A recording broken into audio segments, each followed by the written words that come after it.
There we go. So the recording has officially started. So let me go ahead and look. This is the first. See, then I'm going to ruin it. And then that shit ruined it. We just going to cut out all of that because of the car. Here we go. So this is literally the first time Adrian's not interrupting me as we do this introduction. Let me stop. All right, everyone. Hello, hello, hello. Welcome to the Soliloquy Podcast, where we step out and talk about sexuality.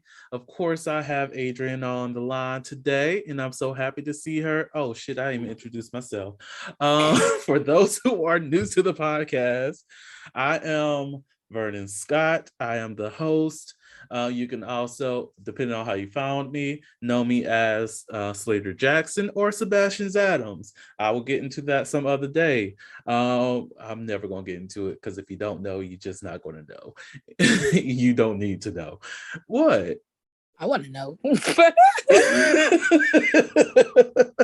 We'll end up talking about it during this episode. I got you. I'll let you know.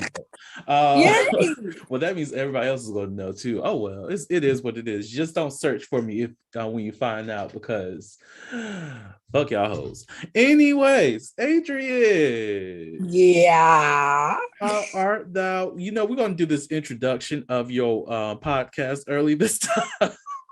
Oh, why? They don't want to hear that I still haven't started it. But at least so people will be on the lookout for when it does air. Okay. Well, hey y'all, me again. This is the third time you're hearing me. Buckle up. But my podcast projects that are in development, they're in vivo right now, are one which is called Choosing Violence, which is going to be a mental health slash dialogue regarding how to handle certain situations and using the tools available at the time, and when if all those tools fail, what other option we have to choose the violence. Also, I personally believe that there are situations where violence is the best answer. Mm-hmm. So I will delve into those conversations, which of course, if you guys love Dr. Jackson, you'll love Choosing Violence because he will be there popping in time to time to check on you babies, just as I do. And then my second podcast, because yes, bitch, I got twins. We are calling that one Homegirls. And it's just basically gonna be like a not dialogue because there may be more than two people at a time, but a conversation about friendships, ups and downs, what friendship looks like, what friendship means. It's different and respective to every party involved. They're like snowflakes. Every friendship is its own unique entity. So we'll talk about that when things go bad, when things go good. What should a friend do? What's a friend's place? Etc. And you guessed it, Dr. Jackson will be popping in at that one too. So a lot of treats come in. They still cooking though. And I cannot wait to be on all of those, both of them, to cause a ruckus and cause a mess and just show the fuck out because and interrupt my intro. Oh, you're right. I did. I'm so sorry. Excuse me. No, I'm saying I'm back over here in the corner. You have I'm to getting in my corner. I am getting in my corner. Do what you need to do. Get your intro, bitch. Get your intro. I'm joking. No, I need you to reciprocate me fucking up your intros on my show. It's all about symmetry. Oh, you're right. As soon as the recording start. Let me stop. Oh, that sounded so ugly. Oh my Lord.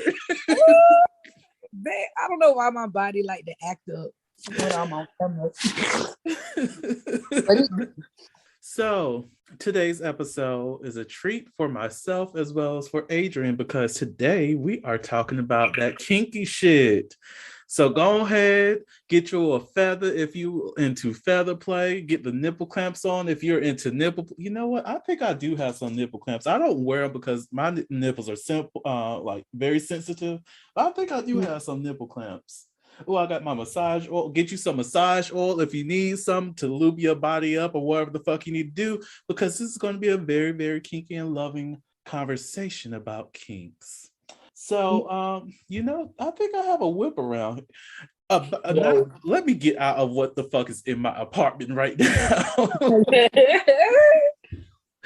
Well, we'd So, expect nothing less from Slaytor Jackson. you know, so Adrian, so Yeah. I remember when we were drafting up this episode to talk about kinks, how you had your fears and your concerns about kinks. And I know I helped you out a little bit on that. And I do want to bring some of that discussion back up. Yeah. But prior to our conversation, can you at least tell the audience what was some of the negative things that you had surrounding kinks? So essentially, like, I thought that kinks were inherently bad or like negative in general. Because it's like something that is out of the accepted norms, you know?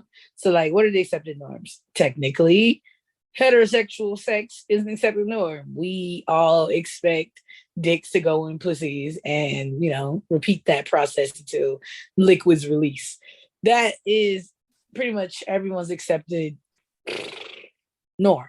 But then, ergo, homosexuals deviate from that norm. We're becoming more mainstream as the years go on. But, before there was a very interesting time not too long ago that we were very taboo subjects. So it could be, I wouldn't say homosexuality is a kink, but it is something that deviates. And so that's kind of how I formulated my definition of what kinkiness is. And I always had a negative connotation to it. So like someone would say, "Oh, you're kinky?" And I'd be like, "No, the fuck, I'm not, you weird bitch. Like, don't come for me." But that's not like an insult.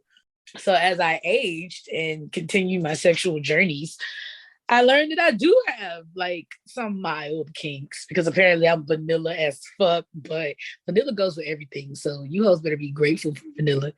But yeah, I got some kinks and I'm kind of proud of them. And I don't know, like I don't view it as negatively anymore because I did speak with Dr. Jackson and he took all the scares away.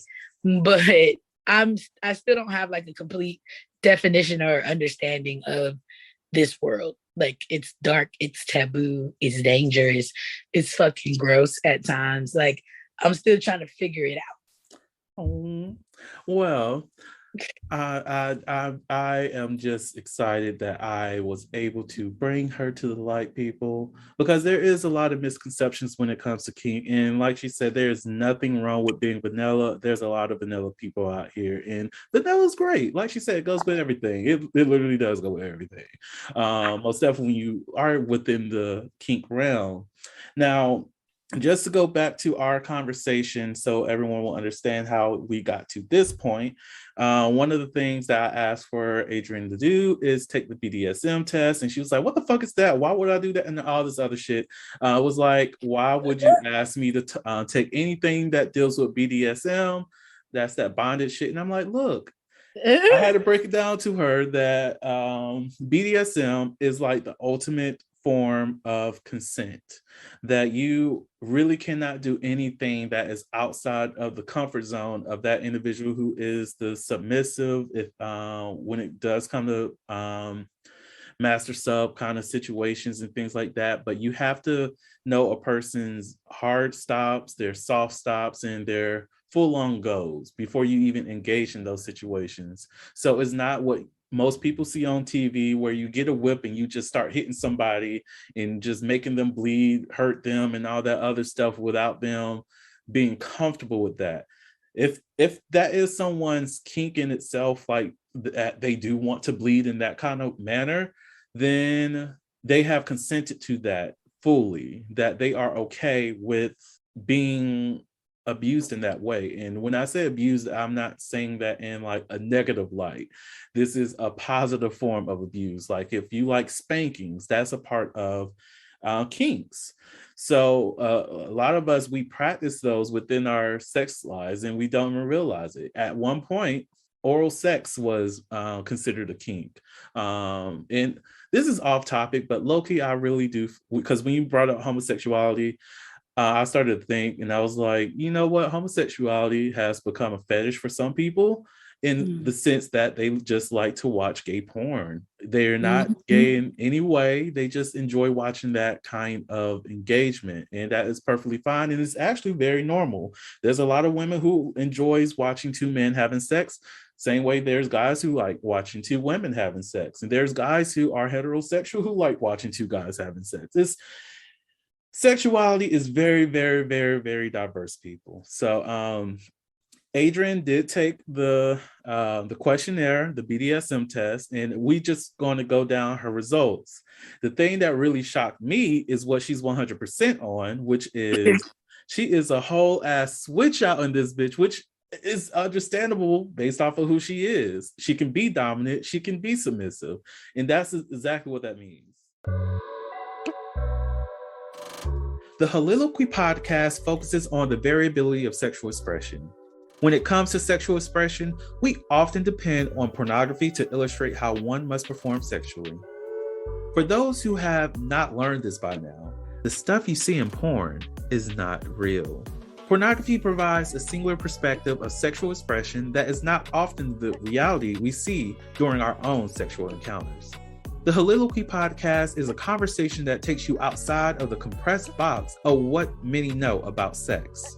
Some of the topics we discuss includes kinks, condom usage, status disclosure, and past sexual experiences. The Soliloquy podcast steps out on sexual norms and recognizes that the norm is not the only normal. Subscribe today and join the conversation. She can be dominant, she can be submissive, and that's exactly what that means. How you feel about that? I like it. It tracks. He said it tracks.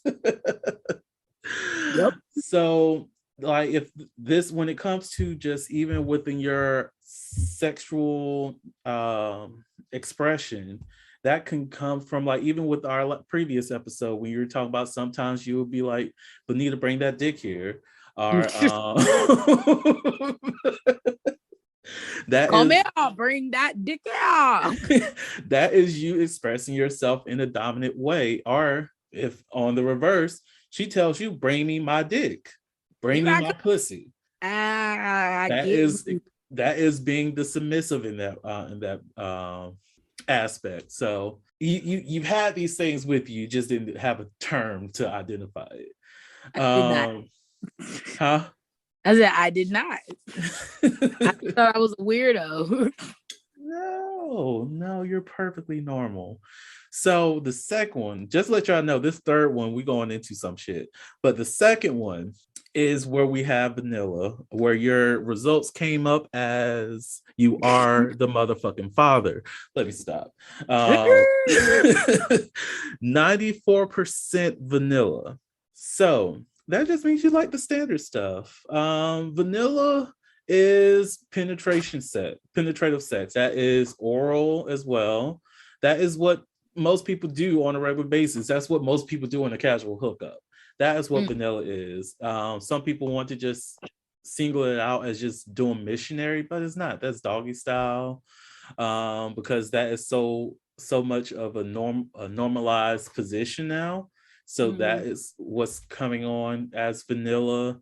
Getting your ass ate is considered vanilla, depending on what circles you're in. That face. Go ahead and talk about it. I'm not eating no ass. Which is okay. Then even eating pussy is vanilla. Sucking dick is vanilla. I'll lick it. I said I'll lick it. I don't suck dick. Dick sickles. Lick, lick, lick. That reminds me of the lollipops that they be selling in some sex stores. Okay. Are they dick? Are they dicks? Yes. Then I won't be eating them. What? They look delicious. I ain't gonna suck on it, but you you might as well get you one. It might taste like vanilla. Ew. And I will argue that anal sex is vanilla, but that is dependent upon the circle that you're in. Okay. Because when you think about gay circles, then Yeah. that's very vanilla. But in heterosexual encounters, it You is tough bitch. it's kinky, it's real kinky. Yeah. So here's the third one, y'all. The third one, which is 92%, which is high, bitches over here passing, Yeah. is experimentalist. So before I go into it, what do you think that means? I'm gonna say I like to, I guess, figure out what makes me come. Like whatever, try anything that's gonna get me to the end zone. Loki, that's essentially what it is. It's just like being willing to and open to experimenting with other things, which is Mhm. why it's very funny to me that that is literally what's after your vanilla. So what I will say, looking at your results, is that you're very high on vanilla because you haven't explored enough, but you are so open to explore enough that you scored high enough that it's like right there. Mhm. So what is some things that you feel as though if no one was here to judge you, that you will actually explore? Um, I have not had penetrative sex with a gay man as a top. Like, I would love to try that. Like, top a gay boy. I want to. And then, uh, um, I do want to get into like a little more physical slash restraint type shit. But I know like the only person I would do that with is Benita because like I trust her Mm-hmm. full, especially with my body, so I know she wouldn't hurt me. And I'm super attracted to and very aroused by her. So like the best result is gonna come from her.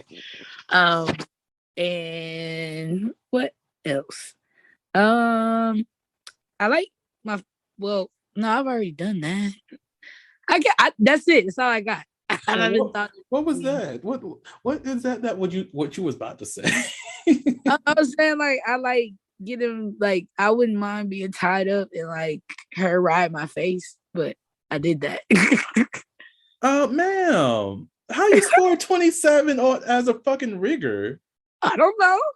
You the one who did the shit.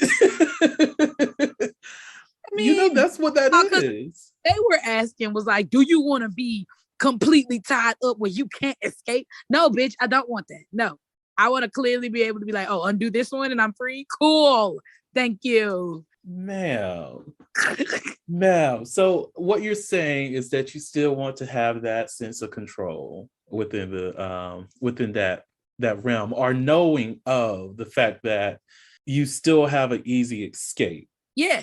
So we're going to one that is rigging, that is under the category of rigor, which is great that you've experimented with that, so that's something that you may like. I will actually ask for you to, like, this is me going to my coach side, oh my lord, to try to do a little bit more of that to see how you can come out more, because I've had this conversation with a lot of people who think that they're dominant and who think that they're the aggressor or very aggressive and they're the alpha guy or alpha female and whatnot. And a lot of that comes from not having not losing control. They have a sense of I cannot lose control, therefore I have to control everything, so I'm a dominant personality. So one of the things that I learned with me being a switch is in order to be a proper dominant person, you also have to know how to be a submissive. Have to know how to allow someone else to be in control, because if you're going to be in BDSM and be a dom to someone, you have to understand the role that the submissive plays to know that in all actuality, well, this is my perspective.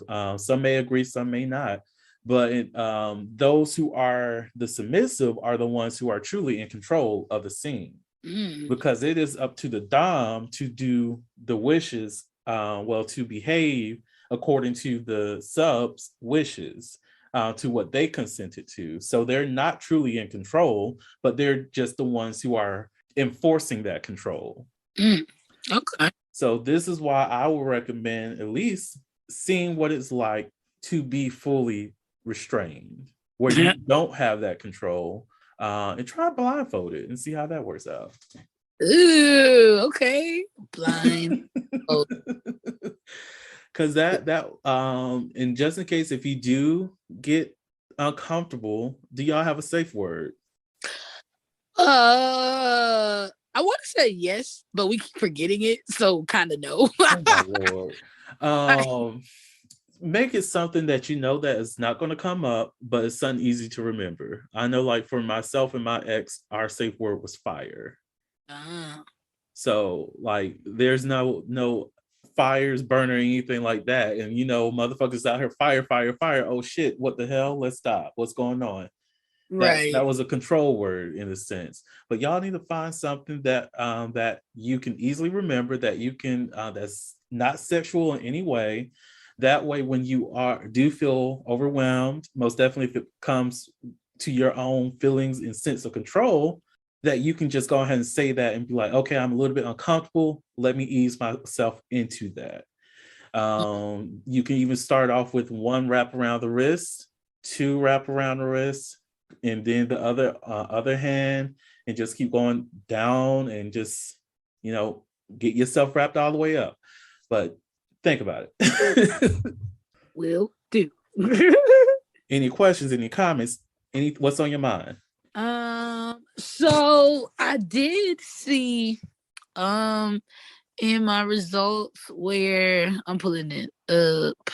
I noticed that so my next highest one was voyeur. Which in porn, I know that's people that like do shit outside or where you can be seen. And I noticed those questions and I was like, I mean, yeah, I wouldn't mind. I have fucked in so many places that you probably shouldn't fuck. But I've never had sex where a person is like legit watching. Like I'm fucking to show them, put on a show for them. I've never gotten to do that. I would do it if the opportunity presented itself. I will also watch. I love the idea of watching. All right, y'all getting it in. Let me just slip this hand right up in here. Yeah, watch what you do. I'm very much into that, but not like a crazy way. Consensual watching. So the crazy thing about that is you were close, but not all the way on point with that. So the what you described at first, with people who are standing on the outside looking at you having sex, a lot of people think of that as being voyeurism, but it's actually exhibitionism. That is going out to parks having sex, going out to a forest having sex. It's the idea that at any time I might get caught, even if it's a planned, oh, we're about to get caught kind of situation, and then that person who caught y'all joins in the fun. That's all within exhibitionism. Now, voyeurism is more of you, the individual, is the one that's doing the watching, but you do not engage in it. So you are off to the back in the corner somewhere, not really in the corner. You can be like at the base of the bed. Creepy. You can be standing right above them, wherever the case may be. But you're actually watching them engage in the sexual act. So you're getting pleasure from watching. It's kind of like everybody who watches porn in a way. Love that shit. Love that shit. So it's funny that you did score high on that.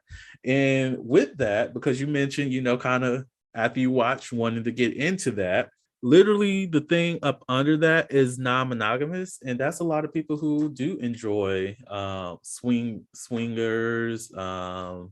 people who enjoy threesomes, or even trading partner. Well, that's still swingers. Group play, orgies, things like that. Some people think that a person who's non-monogamous automatically means that they're going to cheat, or that they want an open relationship. It's not always the case. that can just be every now and again, I do want to bring a third into the room. And that third needs to know that this is not going to be any kind of romantic kind of situation. You know why you're here. We know why you're here, and it is what it is, and we're going to enjoy each other's time. So, knowing that definition or just that explanation, how do you feel about your score for non-monogamous? Oh yeah, that's spot on. I will say, Babe and I have talked over the idea of having a third at introducing that just to, see. It was supposed to be a male because, we both like penetration, and it's been quite some time since we've had actual dick. Like, I know Obama was still president when I got my back broke for the last time. So, it's been a minute. It's been a minute. But Went yeah, through two presidents. goddamn, I didn't get no dick during Trump. That's how you know he was evil. Anyway, uh, that was a coochie era. I felt like men needed that. Y'all needed not to get Adrian. That was no. I'm so done. I'm talking shit, but yeah, we actually went it so far as to begin that process, and we fucked up because we used a person we knew, who we didn't know had all kinds of fucking hangups and ulterior motives for being that third person. So that was not a good idea. Put a bad taste in both of our mouths. So the door is somewhat closed on that. We want to kind of focus on reconnecting and rebuilding and repairing the damage from that situation before we, look into introducing that third person. But we have decided that if we do in the near future introduce a third, it would be a woman because niggas ain't got sense. In the sick of it. Oh, that's true. Look, men, please do better. You're missing out opportunities. And it's crazy. There's so many dudes out here who would love to have sex with multiple women. But I just want to be clear with this statement. If you don't have threesome dick, if you don't have threesome stamina, do not engage in a threesome. If you are not ready for that, do not disappoint those individuals. And when I say threesome dick and threesome stamina, that means you have to be willing to please the women in the room, or even fully. That means be willing to please them with your hands, please them with the toy, please them with your mouth, please them with your dick, and make sure that you have enough energy within yourself that everybody is fulfilled and pleased, because the act of a threesome is about full-on pleasure for everyone. Yes. Not just you. It's great that you want your desires fulfilled. Like, look, I understand people who have ride or die partners who, like, they're open to doing a threesome and all that other stuff. Just know that if you do find someone to be that third needs to get the pleasure first. Well, not first. First, they need to understand that you two like each other, that you two are really engaged and very, very have some kind of sexual chemistry, because people pick up on that.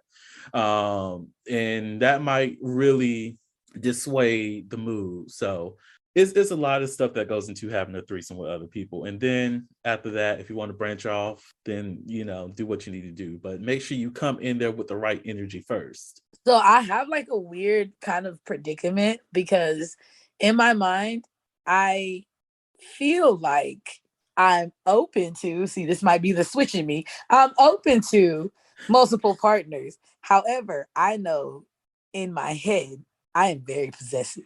I don't like what's mine to be just out there doing whatever.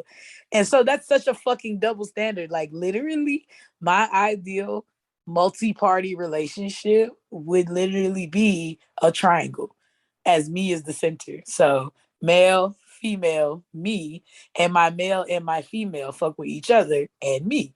I fuck with them, they fuck with me. We fuck each other, and then, they might do some shit. I might not even be in the mood tonight, Mm-hmm. It's like, I want that, but I know that would be in possibly very difficult to achieve. You'd have to have all the right people. And then I also, just as I am very possessive, I am insecure. So like if they get a little too close and start having a little too, intense sex, and then I'm fucking them and I ain't hearing the noises I heard you make with her, then I'm gonna feel away. And I'm be like, bitch, let's fight, because what the fuck? So I'm crazy. I shouldn't spread this around. Benita, God charged her to carry this burden, and I should leave it at that. I'm so done with you, but I am 100% with you. That is low-key my kind of ideal relationship too, because I do want to be in low-key a throuple. Like on our last episode, when I was like, I have a huge thing for trans. When I say I want a baby daddy, I mean I want me a fucking baby daddy. Come on, scoop a nigga up. I'm ready. But it's like, I am open to having a throuple, but I'm a little bit on the secure side of things. So I'm just gonna be like, look, if y'all are fucking. I will be a voyeur today. But this weekend, that's when the hoe comes out. Ever since high school, I used to tell people I'm a hoe on the weekends, and that's been true ever since. Ooh. Listen, pull the fuck up. We getting this in, and it's gonna be pleasurable, Lord. Yes. Ooh. Now you got me fantasizing about future partners. Now, I was thinking about something before I got to my future baby daddy. Damn, I'm stumped, Adrian. I'm stumped. Don't let it go. Elsa, it's gone. Let it go. This bitch is nothing but a hoe. Talking about me. Oh Lord. Oh my Lord. It was something dealing with kinks and whatnot. I know it wasn't threesomes related. Have you had threesomes before? No. I have almost had one. But then parties involved got cold feet and it didn't go through. Oh, that one. Okay. And then with me and Benita, it was that is the thing. Put a pin in that. Pop. I have noticed a trend. So ever since Benita and I have been, dealing with each other and whatever, because even I'd be real with y'all, even when we was broke up, we was still fucking like fucking maybe a week. And then it was like, I don't like you and I don't like you, but like your ass look fat today. So what's up? Like, and then we still kicking it. And we fucked our way back to each other. It was cool.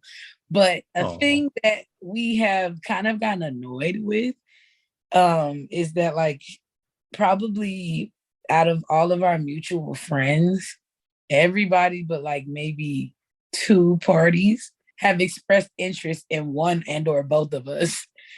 And like, I guess like I remember me and Benita were sitting in bed talking about the recent one, and she was like, I'm sick of our friends trying to fuck us. And I'm just like, bruh, same. Like, what is that? Why? And so the one of them people that expressed that, I was like, why do you want to fuck us? Is it like, what is it? And they explained to me, it's just like you and Benita have such a vibrant, present, apparent sexual desire and energy for each other that it's kind of like inviting and enticing to outside parties. So basically they see us loving each other and they're like, damn, them motherfuckers really fucking like each other. Shit, I wonder if they like me. Like, I want to feel that. I want that to be focused on me. And I was like, so y'all like us because we like each other? You hoes get turned on that we love each other and are turned on and flirt and do everything with each other. That's the sexy part. Like, who hurt y'all? Like, that's what I was thinking. Like, I love that for y'all in the sense that we don't like it. No, I love it because it shows that y'all do, like, on a public spectrum, it shows that y'all love each other that much. But I don't like the fact that, this has to be coming from a place of hurt because, like, fam, did you not ever like somebody that you were with? Yes. Like, at least for a month or so, like, did y'all Like, what were your previous relationships like? Did y'all just start off toxic and thought that, okay, it's going to stay toxic for a while, maybe it's going to heal, and then let's go ahead and break that up? Like, what the fuck? What is your dating? I need bring them on. Tell them that they can reach out to me through Slaytor's Playhouse. I will offer them some coaching sessions because I just want to know their stories. To be honest, this is not really going to be about coaching. I just want them to be there. What the fuck happened? Bruh, I don't even know. Ooh, which reminds me. So damn, am I taking over the podcast? Let me No, stop. you What's good. the No, go topic, ahead. doctor? No, go ahead. Go ahead. Go ahead. Well, so I did notice, like in the BDSM test, there was a category called age play. So it's like you have like the parent and a child, or you have like an older person who's not actually that age, playing older, and their partner playing, old with them, or old and young, or whatever. And like I was recently in a non-consensual age play situation, if we're gonna just put it like that. Vernon, this is about old girl. You Oh remember? Lord. Yeah. Um, in a way, she basically had me and my partner be her surrogate parents. Like, just I'm talking about behave just like from at certain times, maybe a 7-year-old, and then like before recently, more like a bratty ass teenager. Like I somehow became like her father or grandfather, because my energy just comes across that way when it's paired with Benita's. Benita is very nurturing, very loving, very maternal. And I am actually not. Like, I do love and I can nurture, but it doesn't come across as like feminine. It's very, when you are loved by me, you feel like you loved by your father or your uncle or your grandpa. Like my goddaughter calls me Uncle Dre. Like I am in no way, shape, or form a dude, but that's just what she feels. Like my Benita's nieces and nephews, some of them call me Auntie. Like some of them call me Adrian. Like it's that fatherly love. I guess the love I give is paternal. It just, that's how it comes across. I notice a Yes, lot of Zaddy. enjoy me often do not have great relationships with their father. So in a way, I say it's non-consensual because she was regressing. Like when me and Benita would argue, it would trigger her because she remembered her parents arguing. And because she has given us this position in her head, it makes her feel those feelings she felt as a child. And it's like, one, I did not consent to that. Two, mind your business. And three, what? So I don't think I would be into age play, but I've done it not intentionally, apparently. It sounds like you did. Like, Yeah. first and foremost, old girl definitely needs to go to therapy. Therapy changes lives. It makes you better. It makes you a little bit more fulfilled in your life. Girl, please go to therapy. I know you. I know you know that we're talking about you. Go to therapy. But like that is a like the way that you explain that is a great way to even segue into what age play is, because when those who are participating in age play, they do regress to a certain age that they're comfortable with, Mhm. and on top of that you have that individual who provides a role as a caregiver. I know some people may think like, okay, is that just a legal way to be a pedophile? No, it's not. Is there some kind of sexual age play? Yes. There's a lot of sexual stuff that goes into a lot of things. There's food, you can include food and sex. So come on, there's a lot of sexual things you can do in this world. Are you saying I could get like a 2-piece dart from Popeyes and that be part of foreplay? Because Yep. I'm kind of into that. It surely is. It's a part of foreplay. Do what you need to do to get your get some socks knocked. Well, get some boots knocked. Now there within age play, yeah, you have the caregivers and whatnot, and yeah, your age play score was like 0%. And it's it's funny that you mentioned brat, because your brat, because this pretty much is a reflection of you. This one, your brat was a 0%, which means you're not the bratty type. But the funniest thing is that your brat tamer is 18%, which literally means that old girl was fucking around with the wrong ones. Because if her like, from what I've heard about her, and if she were to take this, she probably would score very high on brat, which is perfectly fine. I have friends who are bratty. But you also need to find somebody who scores high on brat tamer if you're going to find somebody who's going to want to put up with your energy, because a brat needs somebody to put them in their place in a very healthy way. And they also need someone who can do that in a way that it doesn't trigger them. So it's like, sis, I know you listening to this. Take the test and continue to ask your future partners to take the test too, so you can know exactly who fits for you. Go to therapy, get the healing that you need, and grow, because you're a very beautiful young lady. Even though I'm quite sure we're about the same age, but you're still young out here in these streets. You're very beautiful. Quite sure you're intelligent, but there's some healing that you need to do, and you should go through that path. It's going to be hurtful. It's going to like shake you up a little bit, but it's worth it in the end. For sure. Ain't it? So outside of that little disclaimer, anything else that you would like to talk about on the list? I'm still shocked that you score low on exhibitionist, seeing how you've had multiple encounters outside.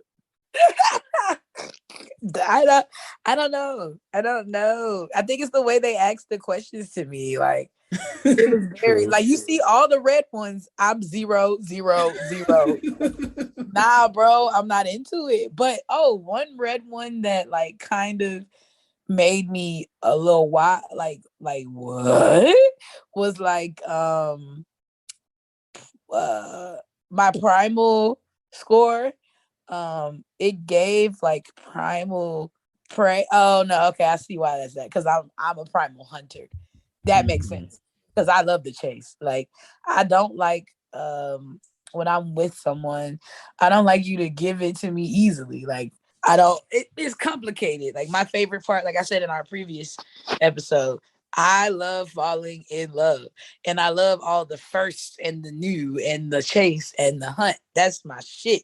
I love, talking to you and listening to you, getting to know you, and then popping up a couple days later with something that you told me to let you know this nigga was listening to me, and this nigga care enough about me to stop his day to come make me smile. Like, I love that moment. I can remember that moment for every relationship I've ever had. Because it's just like, it's like a trophy basically to my hunter side. It's like, you gotcha. And then there's like, if we look at my past relationships as, I guess, catches, like, you can see, like I told you, there's no pattern. They're all just like their own thing. And there's some females that I've gotten that I'm just like, yo, I don't even know how I did that. No fucking idea. Like, your guess is as good as mine, my nigga. Like, it worked. But then there's others that I was just like, oh yeah, I wanted her and I got her. Like, I just looked and saw her as she came in the room, and it's like, yeah, I got to have that.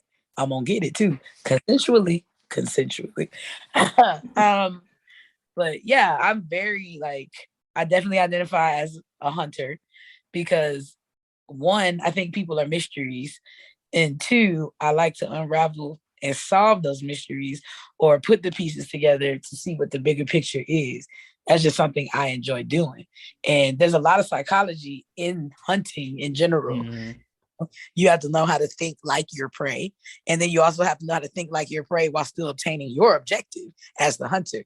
So it's a fun little like way that I am, I suppose. Girl, do I have permission to be Coach Fern for a second? Go off. So this is sex related, but so I'm a fan of role play, and oh my gosh, I want to find a partner that I can enjoy role play with, and I mean, like, we have a full on script and everything kind of role play shit.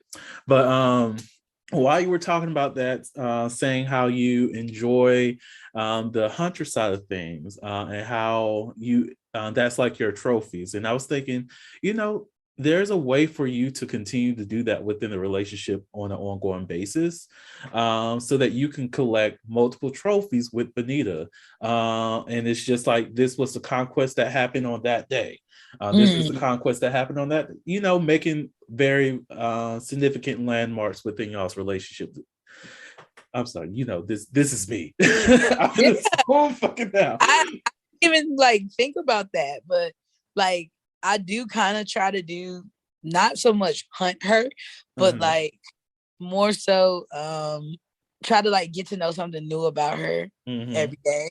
And then like she always will tell me like she loves that I flirt with her like we haven't been together for 3 years. Like if she's looking good, I'm trying to walk up to her. I'm trying to be like, what you on tonight, shorty? Where you going? You got a man? What you up to? And we all know it's me. Like, hello. But like she'll play with me back and be like, my boyfriend come to get me. No, like I can't. Oh, what, you can't have friends, mommy? That's what you can't have. And it's just a whole little like dialogue. Like she'll tell you like we gotta have a episode where Benita is also on. Like if you ever do like a couple episode, we can. We're down because just let me know when we can do this. I would love to do it. Benita is very like I said, she fits me like that. I've never encountered a being that just felt like the rest of me. So like that you'll see several times, like if you just are around us, we're in Walmart, we may separate to go, get different items. And I'll be like looking at something and someone will caress my ass cheeks. And I'll be flipping around like, who the fuck finna die today? Like, and it's Benita and she's just like, hey, hi. And I'm like, bitch, you almost died. You finna fucking touch my ass. I almost put you in the dirt today. But don't touch a nigga's butt. It's like, so it's sometimes it's like super playful and funny. And then there's other times where like, she'll, we'll be somewhere and we'll like kind of make eye contact across the room and like everyone just disappears. And like the people who are actually in the room are just like, not these niggas really eye fucking themselves in front of us. Like, get a room. Y'all get a room. This is what everybody's talking about. They love your love so much they try to get a part of it. It is an annoying compliment to my like I appreciate it, but also stop. Don't like me. You're just horny. Stop it. So have y'all ever tried to do some kind of public play in what not outside of what y'all already done, but like role play kind of public play, as in y'all have a weekend for yourselves, you get a hotel room or something like that, and you just randomly meet her, a stranger at the hotel, and you just interested in taking her back to your room, and you're just trying to convince her and just woo her over in order for you to ravish her. Yes, that's actually on the list. Like, we're going to. So it's funny that like we're finally doing this episode because, like I told you, I've been kind of like hinting at it to Benita, and so like literally yesterday I was like, babe, when you gonna be my dom? Like, what the fuck? And she was just like, I wish y'all could have seen her face. Like, the amount of intrigue and like pleasure and satisfaction. Like, yeah, I got you right where I want you. Like, it was fucking hot because I was like, I want you to be my dom. And like, when you gonna be my dom, babe? Dom me up. And she's just like, oh, is that what you want? And I'm just like, yeah, but my brain doesn't realize she's doing it right there. She's taking control of the situation. I want her, and she is not giving me what I want until she says so. And I'm just like, damn, bitch, you got me. I'm all yours. Command me, baby. What you want? I live to serve you. I want to please you. I want to please you, baby. Oh yeah, you better. It's the cabaret, mama. Give that sub, girl. Give that sub. Yes. Like, that's the funny part. Like, I only want to submit to her.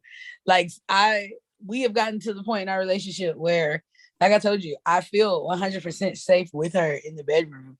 So it's like I'm able to now finally dip my toe in these different realms because I have my safety, like I have my lifeline.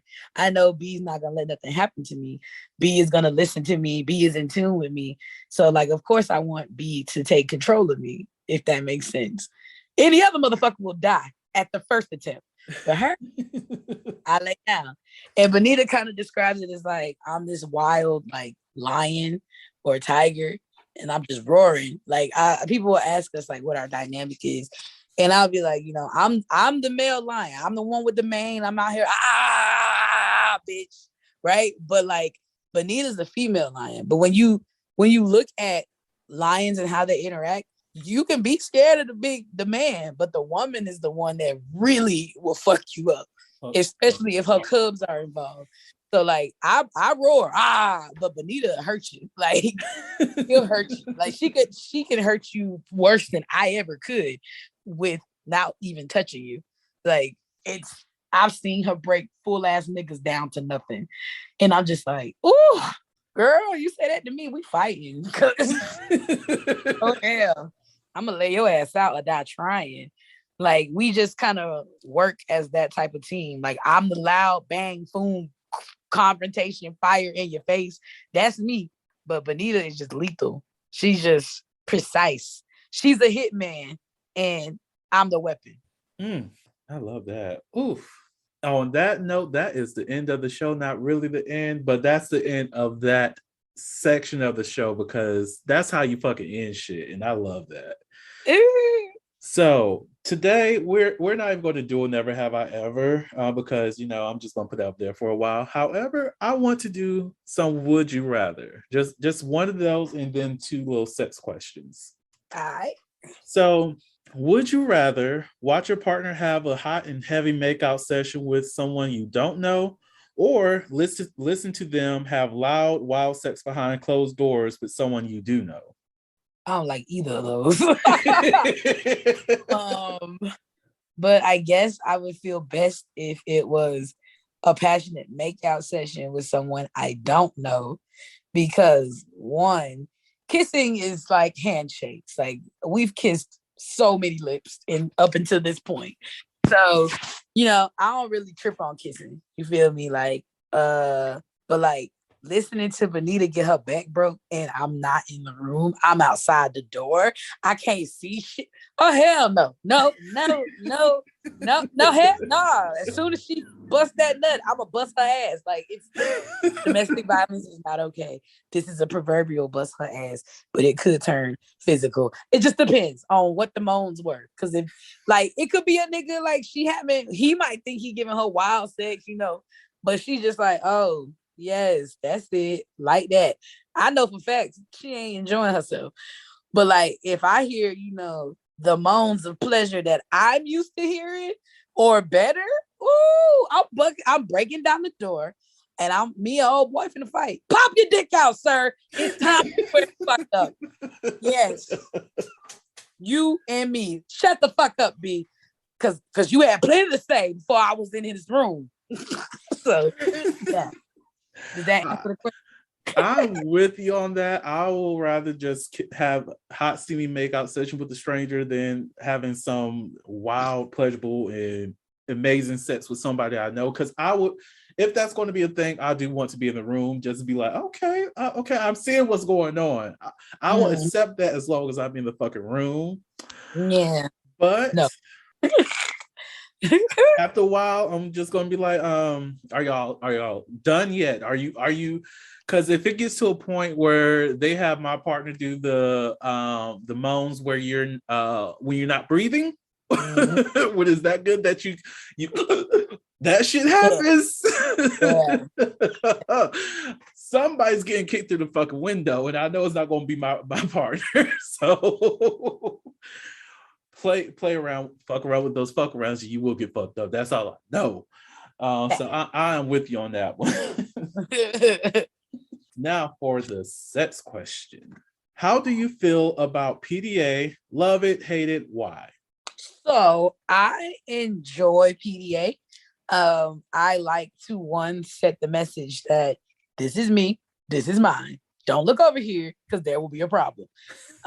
Also, I love my partner so much, and I want her to be validated by my love, because I know in her past, like, she's been with people that, loved her in secret, or, were not open with their sexuality. And, being loved out loud is big for her. So I'm all over PDA. I live for it. I'm always holding her hand, grabbing her ass, smacking her ass, kissing her cheek, nibbling on her neck, whispering in her ear. Like, I'm that nigga. Like, I'm all over my baby. Like, motherfuckers will tell me, like, I don't even like hanging out with you when you with Benita because you don't pay attention to shit else but her. Like, Benita move, you move. Benita look, you look. Like, Benita say something, huh? What? Shut up. What was that, babe? Like, your focus is 100% on her. And I'm like, oh, well, yeah. Like, I'm sorry if that sucks for you. I am free to hang out with you and only you on these days. So I'm big on PDA. Benita is it's basically on her mood. If she's feeling very romantic or amorous or just overjoyed with emotion towards me in a good way, she'll be all over me, but if she's having an annoying day, or there was, a monkey wrench, or something didn't go how it should, or there was an unexpected, emergency, then not so much. She doesn't want to receive it or really give it in those times.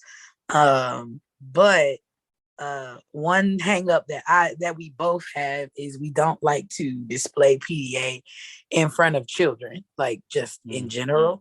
Not because we're gay, but just because our society is already over sexualized, and neither of us want to be the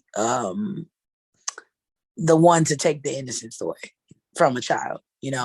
I want children to be in that childlike state for as long as is their natural time. I had to grow up fast. She had to grow up fast.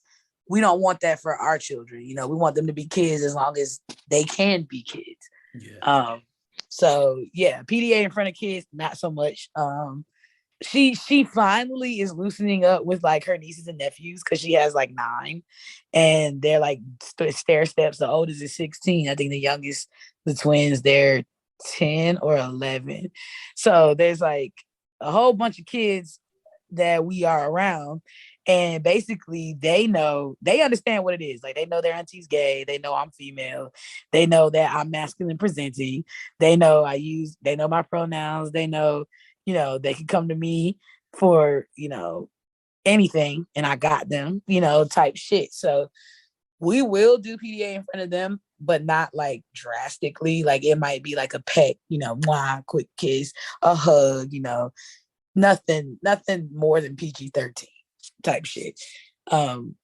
Definitely not in front of her mom. She's still not okay with that shit. Like, I be smacking her ass. She's like, stop it, my mama is right there. Dre, don't play with me. Like, I just be like, what? Oh, you gonna smack your ass because your mama here? Ass too. Just kidding. Mama, don't listen to this. I told you, I have a very attractive mother-in-law. Like, I know it may sound wrong, and I mean it as complimentary as possible. But when they tell you, if you want to know what your wife gonna look like when she old, look at her mama. I'm blessed. I'm blessed. Okay? I'm happy still. So, God is good. Amen to that. Thing, and they ain't letting it go. I know for myself, I'm kind of like Benita. I can do it every now and again, but I have to be in the right mood for it. Like, you can't just come up to me, put your arms around my waist and think that I'm going to be okay with it, because, if I'm not in a good mood, I might accidentally snap and be like, who the fuck are you? And then, come back to like, oh, okay, that's Bay. That's Bay. Oh, my Lord. Woo, somebody almost got shot with the gun I don't own. But like, I don't know. I really just have to be in the mood for it. Like pecks on the cheek, kissing, a little bit of makeup. I'm always open for that. Like, you go ahead, kiss me. But like, low key, I'm kind of into public groping. Of course, when there's not anyone around, like because I'm with y'all on the no PDA around kids because the innocence is important. But like if I'm at like a beach and there's like nothing but adults around, I probably might grab a titty or, or some shit like that. But nothing too aggressive though. But that's just so the next question I have for you: do you think there's a difference between love, romance, and sex? Yes, I do. I think there's a difference between the three, and I think they are interconnected as well. Like, but also, mutually exclusive at the same time. So, for instance, to me, my definition of love is a strong feeling that you feel for an individual with which you share a connection. So that's a broad definition. That could be a friend, that could be a coworker, that could be your boss, it could be a pastor, it could be, the mailman. You can have that there is no stipulation on who or how you can love. It's available to all parties, right? And then to me, romance is something that can build off of love, but love is not required to have romance. Like, for instance, you and I, Vernon, I don't know if the viewers pick up on this, but we have a little chemistry. If the right circumstances presented themselves, we could get into some trouble. That's just, I'm not harassing you. I'm not saying I'm trying to get you all excited, but I'm saying, should I find myself a widow and you want to know what this mouth do? I can't say I'm gonna say no. I can't say that. I can't say that I'm not. I was not looking, and now I was circling my nipples, y'all. And I thought that was gonna be our little secret, but you just had to tell them what's going on. All right, exhibitionist, I got you. See, I'm learning that. I'm learning. But yeah, like dead ass, I'm a widow. Benita is with our Lord and Savior, and I'm just trying to feel alive again. I can't say if you call me and say, Adrian, what's up for lunch, that I'm not gonna break out, the Calvin Klein black, have a little outfit that's giving you zaddy and mommy, maybe have the retwist all fresh with the line up and give you intense eye contact throughout the meal. I can't say I'm not gonna do it. And see where I can't say that, right?